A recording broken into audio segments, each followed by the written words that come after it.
हिम्मतगड या गडाला भेट दिल्यानंतर आम्ही निघालो आमच्या पुढच्या प्रवासाला, अर्थात माझ्या मावशीकडे बागमांडा रांडा या गावामध्ये. हिम्मतगड गडावरती जाणाऱ्या रस्त्यामधील असणारे खड्डे बुजवल्यामुळे आम्हाला जसं वर जाताना त्रास नाही झाला, तसं खाली येताना सुद्धा आम्ही पटकन खाली आलो.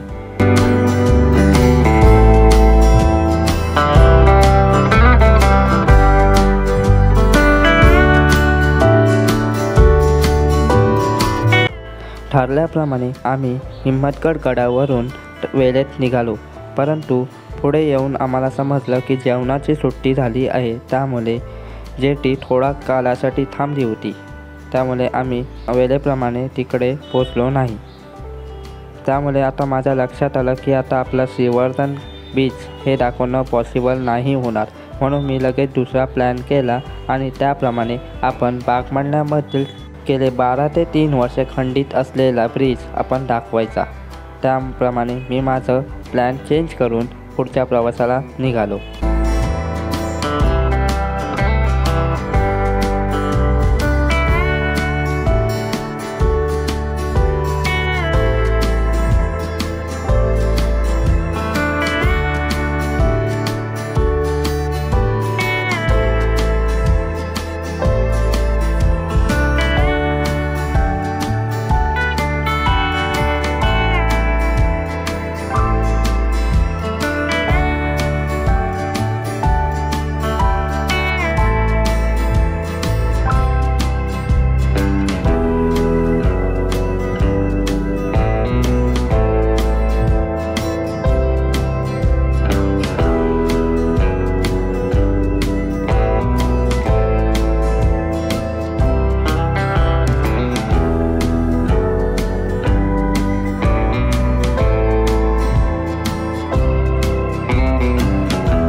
सो फायनली आपण मावशीकडे पोचलेलो आहोत. हे बघा,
आणि इथून बघा कसला भारी व्ह्यू दिसत आहे, समोरच खाडी आहे.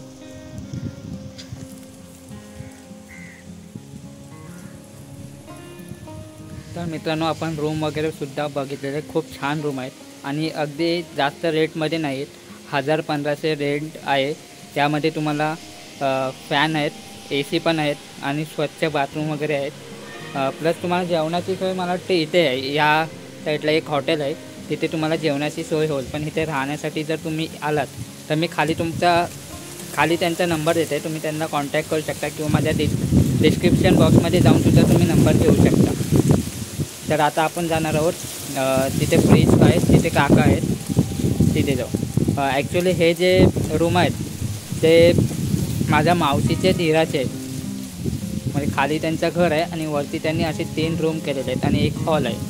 तर तुम्ही नक्की इथे या, विजिट करा. जर तुम्ही हरिहरेश्वरला आलात किंवा तुम्हाला बाणकोट वेलासला किल्ल्यावर जायचं असेल आणि तुम्हाला स्टे करायचं असेल, राहण्याचं असेल, तर तुम्ही इथे अवश्य या, नक्की या. तर मित्रांनो आपण रूम बघितलेली आहेत. आता आपण जातो आहे ते म्हणजे ब्रिजवरती. इथून अवघे 5 मिनटं पण नाही लागणार आपल्याला ब्रिजवर पोचायला. आपण ब्रिज बघणार आहोत, तो काम कुठपर्यंत आलेला आहे तो, आणि त्यानंतर मग आपण पुढच्या प्रवासाला सुरुवात करणार आहोत. हे बघा माझ्या पाठीमागे तुम्ही बघू शकता, हा आपला रस्ता आहे श्रीवर्धनकडे जाणार आहे. आणि माझ्या पाठीमागे ते बघताय ती खाडी आहे, बागमांडल्याची खाडी. तर मित्रांनो आपण आता ब्रिजवरती आलेलो आहोत. आपण आत्ता ज्या गावामध्ये आहोत तो आहे बागमांडला दांडा. इकडे जातो तो जेटीकडे रस्ता जातो, ज्या मार्गाने आपण आलेलो. आणि हे बघा हा आहे तो जेटीचा रस्ता. इथे काका कामाला असतात, सिक्युरिटी गार्ड म्हणून.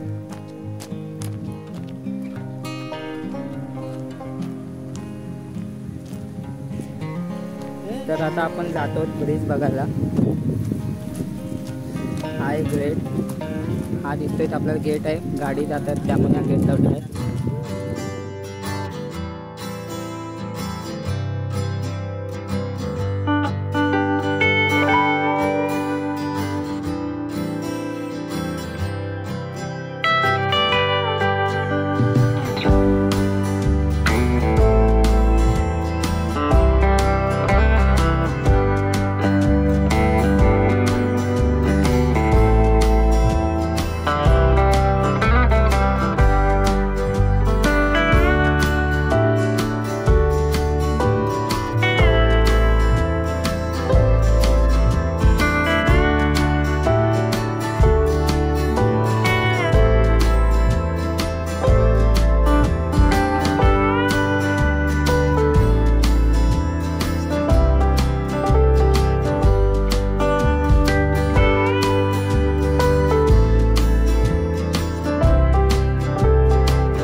मित्रांनो हाच तो ब्रिज जो आपल्याला हिम्मतगड गडावरून दिसतो. ते बघा त्या साईडला आपल्याला दिसतोय तो हिम्मतगड आहे. त्या गडावरूनच आपल्याला हा ब्रिज दिसत होता.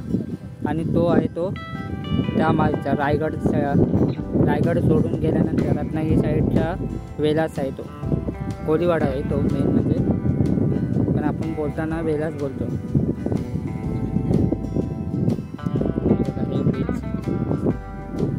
तर मित्रांनो हा ब्लॉगसुद्धा मी इथेच संपवतो. आपण ब्रिजसुद्धा बघितलेलं आहे आणि आपला अचानक ठरलेला प्लॅन म्हणजे जे आपण रूम वगैरे बघिततात ते. त्यानंतर मग आपल्याला जायचं होतं ते श्रीवर्धन बीचला. ॲक्च्युली आम्हाला खूप उशीर झाला त्यामुळे मी श्रीवर्धनचा प्लॅन कॅन्सल केला आणि ह्या ब्रिजवर तुम्हाला दाखवण्यासाठी आलो आणि नंतर ते रूम दाखवले. त्यामुळे आपला तेवढा टाईम गेला. पण मी पुन्हा बीचवर जाणार आहे श्रीवर्धनच्या पुढच्या कधीतरी, जेव्हा आता मी मुंबईला जाणार आहे परत. त्यामुळे जेव्हा मी मुंबईमधून येईन तेव्हा श्रीवर्धनचा बीच तुम्हाला दाखवेन. आता मी चाललो तर म्हणजे श्रीवर्धन दांड्यावरती. तर आपण हा ब्लॉग इथेच थांबवूया. भेटूया पुढच्या ब्लॉगमध्ये. तोपर्यंत जय हिंद, जय महाराष्ट्र.